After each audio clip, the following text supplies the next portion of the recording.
Bom, o cenário brasileiro de edição é parecido, vou falar muito amplamente, né? Mas ele é muito parecido com qualquer outro cenário editorial no mundo, porque hoje a gente é o mundo, né? Essa coisa do território ficou um pouco borrada com a possibilidade de ser global. Então, esse mercado é parecido no mundo todo, e o que aconteceu na virada dos anos 90 para os anos 2000 aconteceu aqui e em qualquer outra parte, que foi a concentração editorial. O que significa isso? Até aquela época ali, final dos anos 80 e tal, a gente tinha editoras nacionais, né? Aquelas editoras que... Existe muito livro sobre editoras, histórias de editores homens, vários livros, que contam a história de figuras importantes como Zé Olímpio, né? que foi uma editora super importante. Existe o selo até hoje, Zé Olímpio, né? Enio Silveira, né? Uns caras assim, o Monteiro Lobato, né? Como editor. Então, você encontra essas histórias dessas figuras que praticamente fundaram, né? a edição moderna, né? No Brasil, e eram importantes e fizeram muitas coisas importantes porque constituíram catálogos importantes de publicação, né? No país. O que não existe muito é a história de mulheres fazendo a mesma coisa. Essa que é a minha questão. Dos anos 90 em diante, com essa coisa globalização, né, internacionalizar tudo, etc., aconteceu com as editoras também. Grandes editoras multinacionais compraram praticamente tudo, né, umas poucas. Então, hoje, quando você chega na livraria e vê lá 3, 4 marcas diferentes, na verdade, corre o risco de ser uma só. Uma grande editora alemã ou uma grande editora norte-americana, são 3 ou 4 que são gigantes, né? O Brasil hoje tem uma ou 2 editoras gigantescas, multinacionais, né? O capital quase todo estrangeiro, que a gente pensa que é brasileiro, não é, na verdade, né? Tem esse capital estrangeiro. Mas aconteceu uma coisa interessantíssima na mesma época, porque não é assim, né? Não é impune, tem uma reação. Né? E nessa mesma virada aí dos anos 90 para 2000, quando essa concentração começou a acontecer, a tecnologia digital já estava aí, facilitou um pouco os processos e apareceram as editoras que hoje são chamadas assim, editoras independentes, né? E aí esse movimento foi muito forte, uma onda muito forte, que está aí até hoje, que reage um tanto a essa concentração. Muitas editoras pequenas, às vezes assim, editoras de uma pessoa só, né? Editoras bem pequenas, começaram a publicar e a defender o que eles chamam de bibliodiversidade. É a mesma lógica ali da ecologia, né? Você proteger a diversidade de publicações. Porque imagina, se você tem no seu cenário apenas uma editora ou 2, né, grandes, mundiais, você corre um risco grande de publicar só determinado tipo de coisa, ou só determinado, sei lá, estilo, assunto, o que seja. Essas editoras pequenas, que são cada vez mais, hoje, em 2020, é impossível acompanhar o surgimento dessas casas pequenas, elas começaram a publicar seus catálogos, inclusive com coisas muito específicas. Hoje você tem editora independente que só publica LGBTQI+. Então, aí eles começaram a fazer isso, a defender essa ideia da bibliodiversidade e a dizer que tem um outro tipo de produção, que não estão... Aí tem várias coisas, não estão tão preocupados com dinheiro, estão preocupados com qualidade, né, com fazer um catálogo importante, relevante, um pouco um discurso contra o best-seller, né, contra esse livro que não é tão relevante, é um livro só efêmero, enfim. Aí é uma discussão de o que cada um acha que é e como que é. O fato é que eles garantem a diversidade de possibilidades de publicação. Isso tem a ver com essa virada dos anos 90, que é econômica, que é no mundo inteiro, e tem a ver com as tecnologias terem permitido você montar a sua editora num computador na sua casa.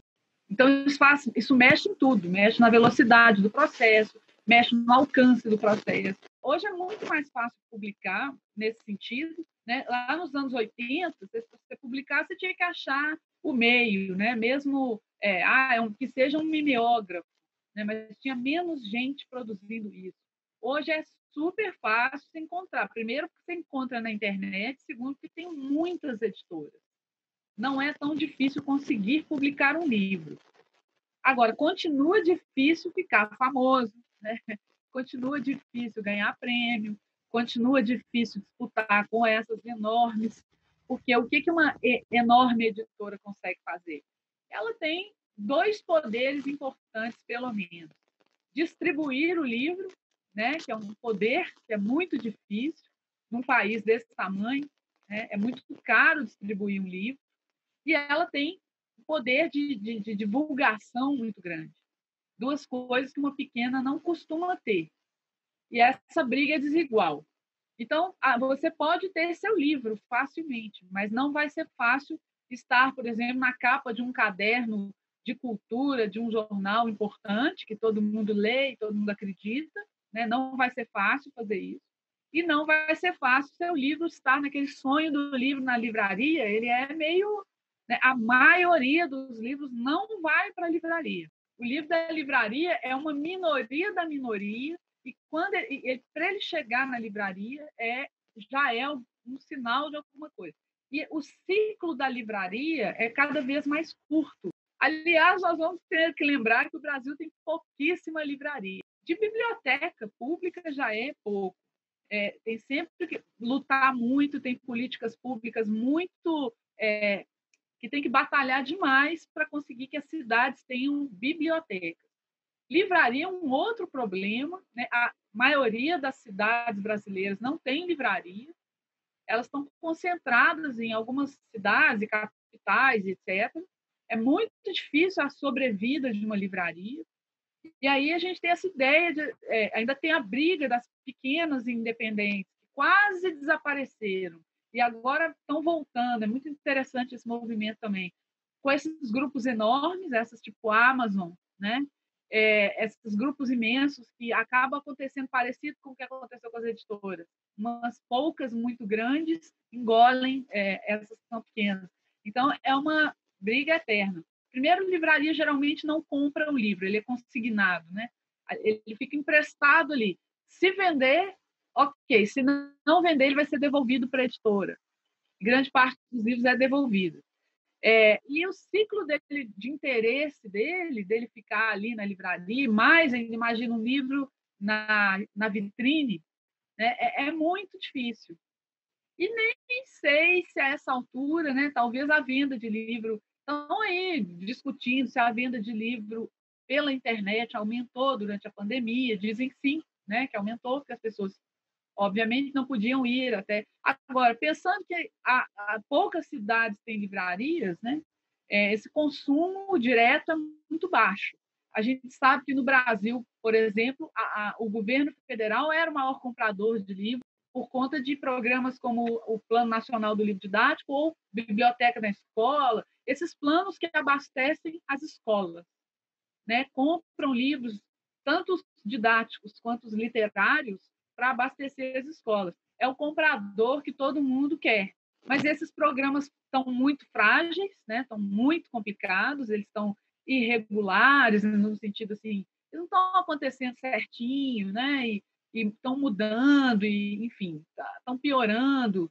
Então, vai ficando cada vez mais complicado. Tem um professor argentino muito legal, chama José Luiz de Diego. Ele é de La Plata, na Argentina. Ele fala uma coisa assim: o campo do livro ele tem uma característica engraçada. Quem menos tem dinheiro é que arrisca mais, que é o editor pequeno, né? É o editor pequeno que tem coragem de lançar um poeta jovem, né? De pôr na rua uma coisa que o grande não vai fazer. Então, é meio ao contrário. O grande que tem dinheiro não se arrisca. Ele só vai onde já ganhou, já é meio certo, não vai perder, né? Então, eles ficam meio de olho no que está acontecendo nessa terra revolvida aí pelas pequenas. Então, assim, é muito mais fácil chegar nessa cena hoje, entrar na internet e procurar lá, editor independente. Você vai achar, né, uma lista de possibilidades.